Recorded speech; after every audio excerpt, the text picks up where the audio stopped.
Fishing takes time. You got to set the bait. Everything Turning Point is doing is wrong, and you know it's wrong.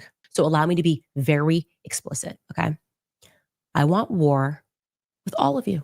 Candace Owens is doing a better job investigating the assassination of Charlie Kirk than the Federal Bureau of Investigations of the United States of America. Although I can't say that I find it too far-fetched after reading the head of the FBI's children's book that he put out a while back.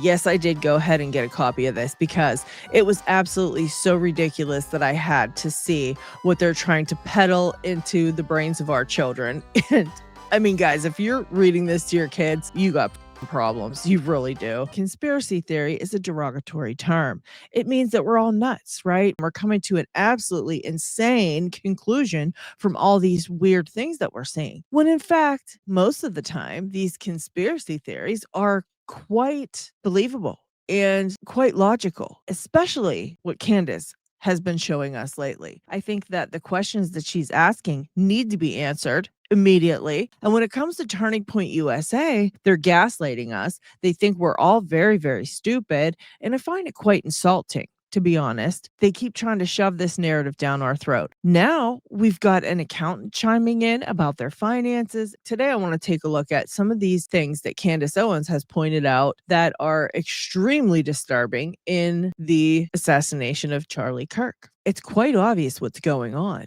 And after seeing some of these facts, I think you're going to agree with me that the United States government thinks we're a bunch of idiots. First fun fact is that there were a couple of people from Turning Point USA who were standing front and center when Charlie Kirk was assassinated. So the very first video is of Rob McCoy, who happens to be somebody who is very high up in Turning Point USA, and he's standing very close to where Charlie Kirk was when he was assassinated. I'm going to let Candace explain this one because she does it so very well. A video from September 10th has gone pretty viral, okay? So let's take a look at this. It's a video of course, Pastor Rob McCoy's son. His name is Mike McCoy, and you're going to see what he does, not in the seconds following Charlie getting shot, but in less than 1 second after Charlie gets shot. These are not seconds, less than 1 second. You're going to watch what Michael McCoy does. First, let's hear his daddy's version of the events. Take it away, Pastor McCoy. As a father, I want to protect my son. And I thought, I got a plan for you, son. He said, Dad, that's not Charlie's plan. And you know what? I'm looking at my son who's 24 years old. Justin's the CFO, chief financial officer, and Mikey's the chief of staff. And I'm watching. The minute Charlie was shot, he called me, says, Dad, Charlie's been shot in the neck. Please call every pastor and pray.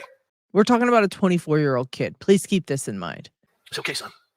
He has wits about him. He was just directing. He had blood all over him. And two things I want you to remember here. You may have caught that, but he said, I was watching. And the minute Charlie got shot, he called, and Mikey McCoy says to his dad, Charlie's been shot, pray for him. He says the minute, maybe he's being a little hyperbolic. We're going to find out. I'd certainly like to find out. But he stops and says, I was watching. Watching what exactly? What were you watching? I remember that. It's rubbing me the wrong way. But the bigger thing is that he says Mikey had blood all over him. Except Mikey did not have blood anywhere near him because Mikey was behind the tent when Charlie got shot. And Mikey, in less than a second, does something that I find to be quite strange. He puts his phone to his ear and he begins a conversation. So we're going to watch that clip in its entirety. Mark is going to bring it in.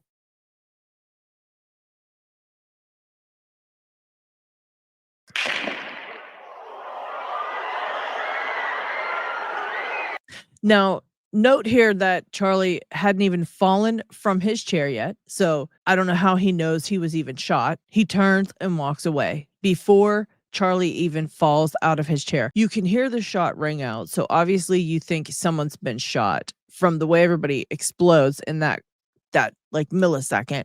But who? Who exactly was shot? Because Charlie hasn't fallen yet. At the point where he walks away, nobody knows what happened yet. So I find that very suspicious. Very suspicious. And there he is on the phone. So we decided to slow this clip down. Thanks, and we're going to watch this clip slow down so you can see that it is exactly 834 milliseconds from the kid's got some great reaction time, doesn't he? Time that you hear the shot. That is how long it takes for Mikey McCoy to put the phone to his ear. Now, why is that precise timing so important? Because there's no dialing.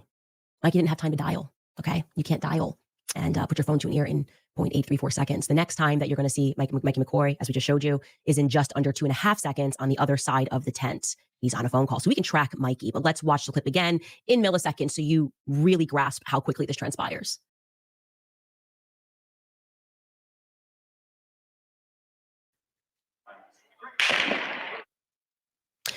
So when this clip was brought, Goes it. He turns. He doesn't even see him fall. He doesn't even know what happened. there we go. We're tracking that. I will never believe that that kid knew what happened. So essentially, a shot rings out. He puts the phone up to his ear and begins to walk off. Charlie Kirk then falls from his chair. Everybody erupts into craziness because they realize what happened. But it takes more than 1 second for any of this to be realized. And so I would love to know what exactly this kid was doing. And I don't believe his father's tale that at 24, he was just so well put together and he handled the situation so calmly, like a general, like a warrior.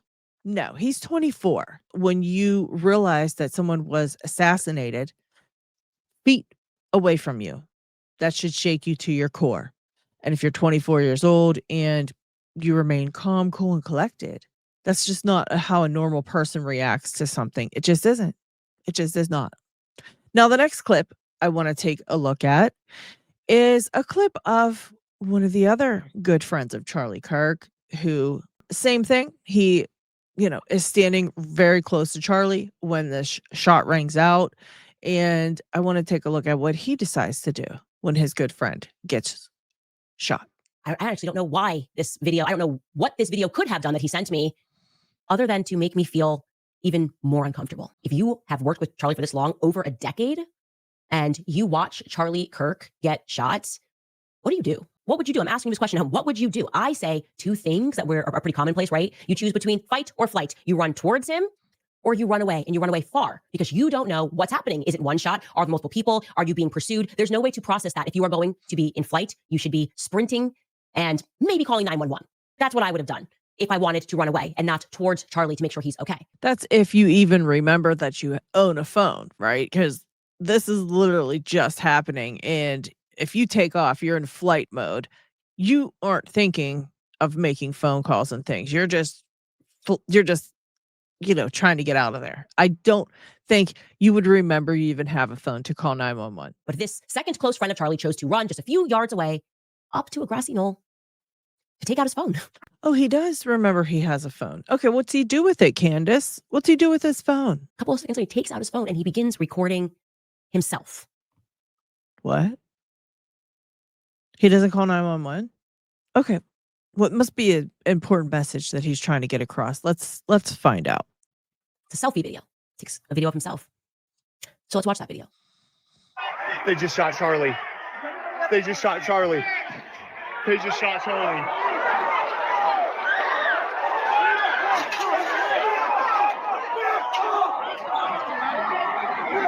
No.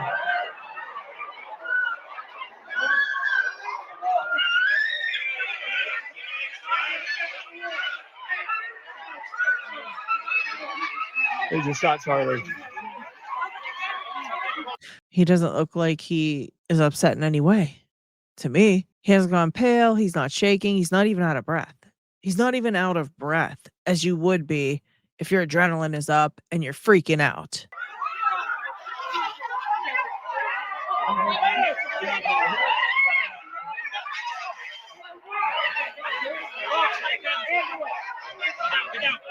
He's dead.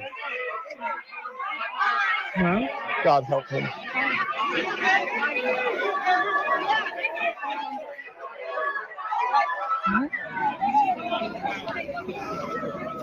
So in the second that he sees Charlie get shot, he knows that Charlie's dead. Run that by me how that happens.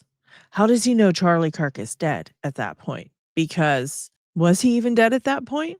But he's dead. I don't know. These are two close co-workers of Charlie Kirk. The first is like 12 years old and he takes off running and decides to call Erica Kirk. He calls his father. He tells everybody Charlie's been shot. I don't even know that he saw Charlie get shot. I mean, I don't know how he knows. Charlie hadn't even fallen from the chair before he was taking off running. And then the next one, he goes up on a grassy knoll and he decides to make a selfie video saying Charlie's dead. I don't know, but with friends like these guys, who even needs enemies, right?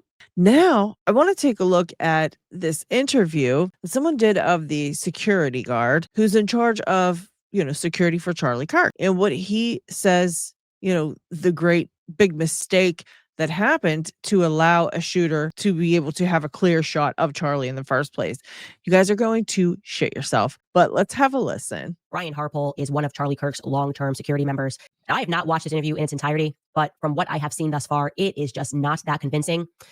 For one, Brian offers up that the lack of security on the rooftop can actually be attributed to the UVU police chief, Jeff Long. Here's what he had to say.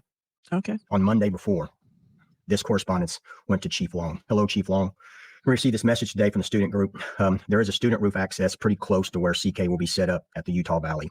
The Sorensen Center has a couple of staircases that go up to walkways on the roofs. He comes back, and for edification, the Sorensen Center was the building in front of the Lucy Center. And so he comes back and he says, you want access to the roof?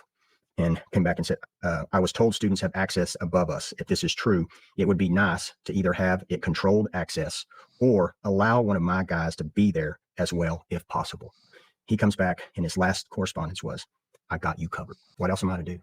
So you mean to tell me that you got a correspondence from a student group telling you about the access to the roof? So being the $1 million security specialist that you are, you didn't know about that yourself? You didn't research it and find out all by yourself about this access to the roof prior to Charlie Kirk speaking at UVU? And then to top it off, this is the message that you send to the police department. And you're saying, what else should you have done? Like perhaps put someone on the roof? Isn't that what you were asking for in the first place? You didn't follow up and find out, did they take away access to the roof?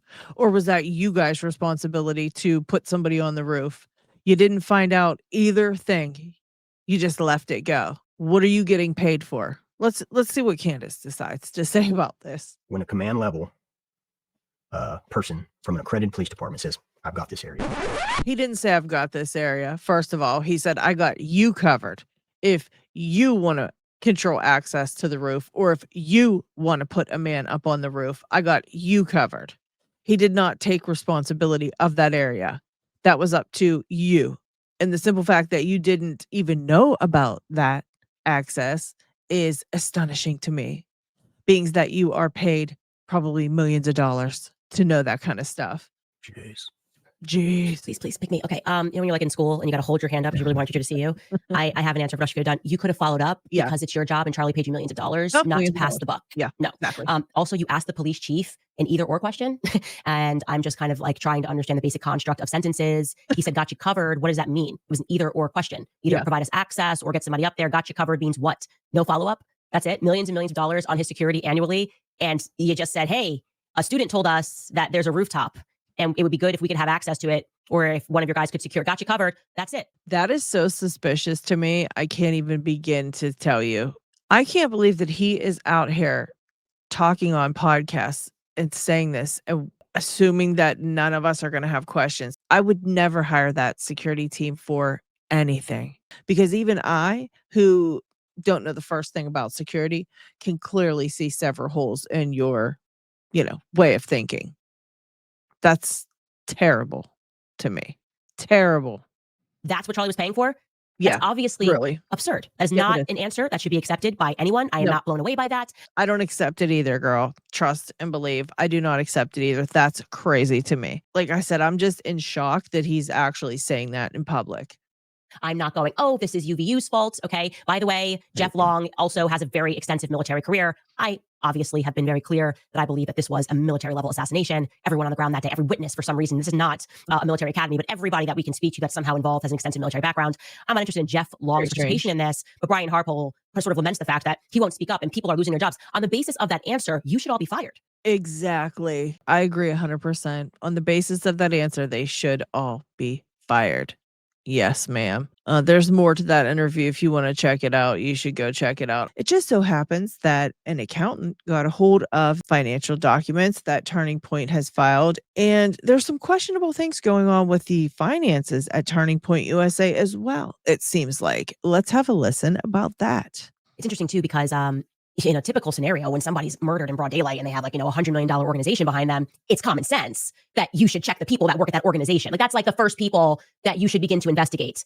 Yeah, you would think. You would think so. So we reject your naval intelligence psychological operation where you tell us that that's a weird thing to do. Okay. You know what I find really funny is that people are attacking Candace just for looking into the death of her friend, Charlie Kirk. They have gone so far as to say that he was never her friend. They have gone on so far as to say that she's going to burn in hell for trying to solve the murder of her friend. They are trying to gaslight us all into thinking that it's a terrible thing that when someone passes away, that you should find out who did it. You should leave it alone. It's insane. It's always somebody close to you. And if there's a financial motive, yeah. And I would say an organization of that size that misses their deadline, their tax deadline for the first time, that's a little weird.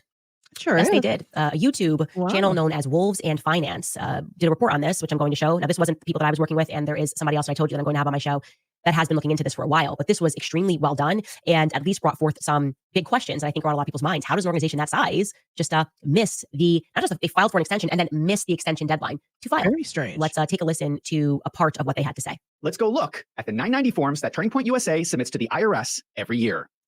These contain their annual financial statements. When you look at the forms, there are some very strange anomalies. Several of the 990 forms are missing. Turning Point USA lists 4 related entities. There's Turning Point USA, Turning Point Endowment, Turning Point Action, and America's Turning Point. All different organizations do slightly different things. The Form 990 for fiscal year 2024 is posted for Turning Point USA, but it is missing for all the other 3 organizations. What? It looks like it was never turned in. This is a massive red flag. So Tyler Boyer is being snarky on X.com and telling people to go look at the annual financial audit, but the financial audit is missing from last year for 3 of the 4 organizations. This strange decision to hide their financial statements happened 4 months before Charlie Kirk was murdered. I will repeat for clarity. Someone at Turning Point decided not to file 3 of the 4 of their annual financial statements 4 months before Charlie Kirk appointed a new COO, requested a new audit, and was murdered. Those That really brings it home, doesn't it? 3 financial statements are still missing. So to be clear, that was another point that they gaslit me on when I told you that it was unusual that 7 days before Charlie died, he said that he wanted to establish Doge, right? Tyler came out and lied, and he said, this is just totally regular. And Alex Clark said, oh, every year since I've been here, this is what we do. And the guy starts this video by being like, you have to be an idiot to accept that as an answer. Of course, doing an audit has nothing to do with internally establishing a Doge, right? He recognized that something was wrong at the organization. And as I told you, okay, because I do not miss on these things, he was not just concerned about where the money was going, he was concerned about where it was coming from. And what I can tell you about Charlie is that if Charlie got clued into something, if Charlie was at first trusting his lieutenants and then he suddenly said, wait a second, what's going on over here? And he decided that he wanted to figure something out, he would have figured that ish out by sundown. Okay. That is how brilliant he was. If it had his attention, he would have figured it out by sundown. With this new financial information, it kind of shines a bigger light on the fact that it seems like Charlie Kirk was changing his stance on Israel. And also, he was uncovering some strange findings with the finances at Turning Point USA leading up to his assassination. Now, call me crazy, but I agree with Candace that if these are things that were going on with Charlie right before he was killed, I don't understand why they're not investigating further Turning Point USA. I don't understand it. I mean, you're going to tell me that it was a lone shooter who just doesn't like Charlie's message, and that was that. Especially given all the things that she has found to date. It's insane to me that we are living in a world where this is okay. What did Charlie discover is my question. Okay. Now, to correct something that he says there, he says 4 months before. That's the regular tax deadline. It is actually normal. It is for big companies to file for a tax extension, but they missed that deadline as well. I think that was October 15th was a tax extension deadline. They have missed them both, and that is completely abnormal. And he is correct. If you go back and you look at Turning Point USA's filings before, they always file all of them at the same time. So this is unusual that they've left off 3 of them. And I'm going to let him get into a deeper clip here where he discusses the quote unquote missing 8.6 million. Take a listen. Let us look at the one financial statement we do have for fiscal year 2024 for Turning Point USA. Schedule I shows grants and other assistance to organizations, governments, and individuals in the United States. This schedule shows you where Turning Point is sending its money. We see that a lot of money, $8,560,625, is being sent to America's Turning Point. They are sending it to their own shell company. Now, this is not necessarily illegal, except for the fact that the financial statement for the other organization is missing. Oh, wow. We cannot see how this $8.6 million is being spent. This is very important because there are strange variances around this money. I have pulled the last 5 years of 990 forms for Turning Point USA. Here's a table with contributions compared with the largest expense, which are the grants from Schedule I. You can immediately see a strange dip between 2022 and 2023. This dip happens because in prior years, they were sending money to Turning Point Endowment. They were transferring millions of dollars. This stopped in 2021, and they started ramping up sending money to America's Turning Point. Let's break this down. First of all, I find it really unethical that they were sending millions of dollars to their own endowment. I know that a lot of nonprofits do this, but I think it is unethical. Do the donors know this is how Turning Point is spending their money? Turning Point USA is taking in donations and then sending the money to their endowment to invest in the stock market. In my opinion, they should be spending donations on operating their nonprofit, not on buying investments. I mean, I don't know how a nonprofit works, but that doesn't seem right that they are taking donations and then investing them to make more money. That doesn't sound right at all. As of fiscal year 2023, they had $61 million of assets in the endowment, which was generating $1.9 million a year of investment income. Personally, I think that's an unethical way to run a nonprofit, but that's just my opinion. Wow. But what is important here is what happened to the missing $8.6 million, the amount sent to America's Turning Point in fiscal year 2024. The amount of money sent to America's Turning Point was getting larger and larger, and because the financial statements are missing, we cannot tell how this money was spent. If we look at the prior year, the majority of the money was spent on other salaries and wages. How is this possible when America's Turning Point reports 0 employees? What? Where's the IRS when you need them? I mean, they're coming after me for my $200 I owe them. What? How do these big corporations and things continue to get away with this while we, the people, are being chased after for $1,000? It's so disgusting and disgraceful to me anymore. I can't take it. Does anyone else think that sounds a little suspicious? Yeah. In my opinion, so. what I think is happening is I think there are fake people on the payroll. I think that paychecks are getting sent to people who do not really exist. And that would explain why we have a company with 0 employees with millions of dollars of salary expense. Yeah, that's weird. Yeah, that sounds highly suspicious to me, especially when you add in the fact that Charlie wanted to establish a Doge 7 days before he died, when you also add in the fact that they're all telling strange lies, when you also add in the fact that there was this weird psychological campaign to tell us not to look at Turning Point USA, Yes. or we're going to go to hell, essentially. They're like using biblical passage to tell us why it's not moral. Do they think we are this soft and persuadable? Like, do we look like the kinds of people that are just going to watch an assassination in broad daylight and just let it go because some influencers insist that we do? Okay, so the last thing I want to show you in this video today, but please be aware that this is by far not the last piece of evidence that Candace has uncovered. The amount of evidence that she's uncovered is astounding. Every single episode that she has done for the past month has shown one thing after another, just more evidence, things that are debunking several different things that have been put on record that we're supposed to believe. I really, really urge you to go check it out, because at the very least, you need to understand just how bad the government and everybody involved in this is trying to gaslight us. This is the last piece of information that I want to show you, and this has to do with Egyptian planes. A pregnant mommy sleuth who was locked into this investigation discovered something that me and my team had missed. I consider her, obviously, and all of you to be my decentralized intelligence agents. Anyway, she sent me a rather urgent email, and I'm obviously protecting her identity for reasons that are clear. But I want you to know that this discovery is due entirely to her. She is the person that in this regard went max for Charlie when I missed something. Her email stated, in effect, that I was only partially right about the plane tracking Charlie, that she had done an additional 15 hours of research and was able to discern that the person the planes were actually tracking for years was Erica.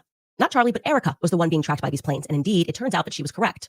She discovered that between 2022 and September of 2025, both of those aircrafts, SUBTT, the yellow plane, and SUBND, the blue plane, showed 68 overlaps with Erica's documented locations. Okay.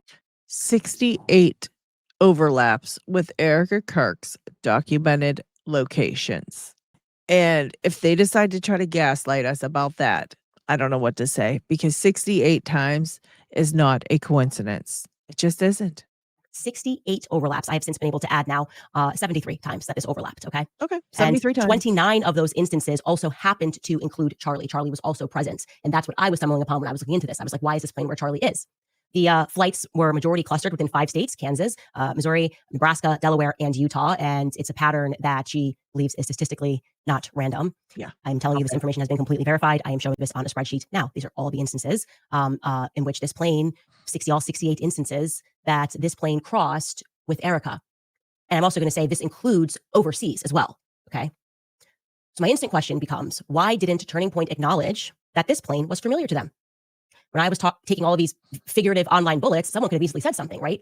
That's kind of a repeat thing in this investigation. Josh Hammer lies, I get attacked. Turning Point just stay silent. They know he's lying, they allow the lie to flow. Alex Clark lies, I get attacked. I'm telling the truth. Turning Point knows it, but they kind of allow this like Catholic thing, lie to flow. And the influencers are allowed to lie. Nobody at Turning Point ever just steps to clarify that I'm onto something or I'm telling the truth about something. Yeah. And when it comes to these Egyptian flights, the math on this is indisputable. There is less than a 0.000000001% probability, okay, under random distribution models that these Egyptian planes coincidentally landed around Erica at these times. Like I said, this plane was not just with her in America, it was also tracking her overseas as well. I flagged this because I was alarmed because I thought it was tracking Charlie. And I'm telling you that this plane, in addition to Charlie and primarily actually was tracking Erica. Now, let's get to the day of the assassination. On the day of Charlie's assassination, we know the yellow plane took off in the morning, but the blue plane did not take off in the morning. The blue plane, SUBND, did, however, power on. And I want to be very clear as to what I mean when I say that this plane was on. I am saying that it was transponding, okay? It's transponding at the FBO at Duncan Aviation, a private terminal. So at the very least, they powered up the electronics. At most, they fully powered it on and the engine was running. What we know for certain is that it did not move from the FBO.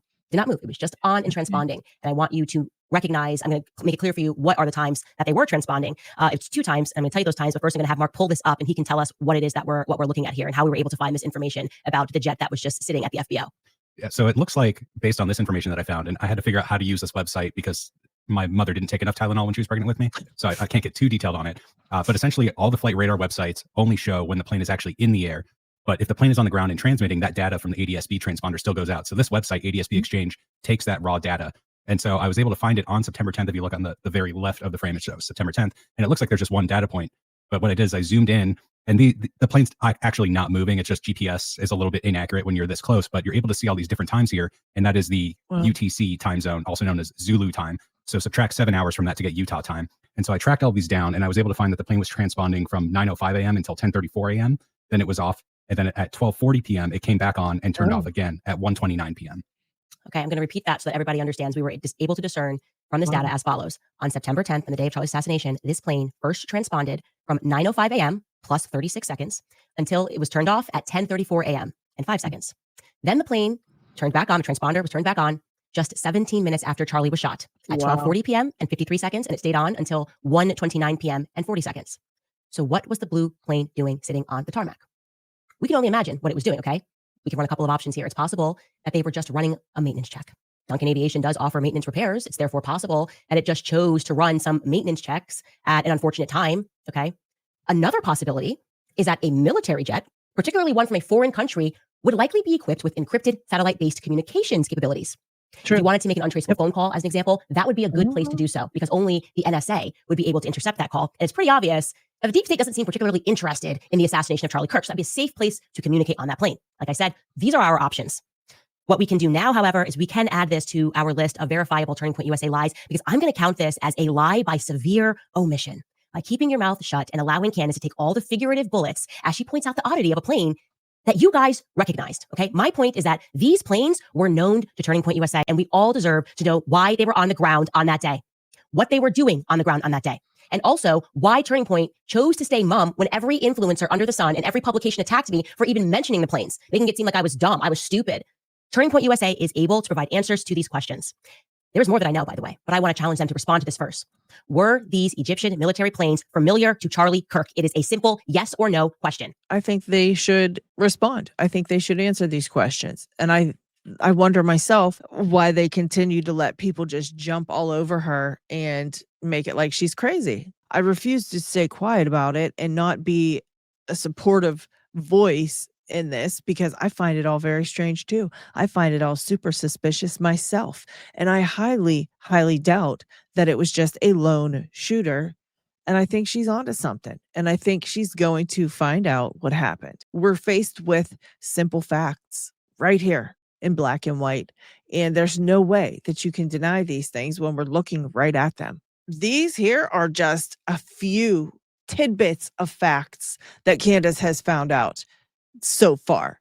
If you're interested in seeing the entire just plethora of information that she has, please go check out her channel. It will shock you, to say the least. It will shock you. All right. I'm tired of being gaslit. I'm tired of them thinking that we are actually this fucking stupid and gullible. They need to be held accountable. They all need to be held accountable. We're not here to listen to their bullshit. We want the truth. So again, let me know what you think down in the comments, and I will see you on the next one.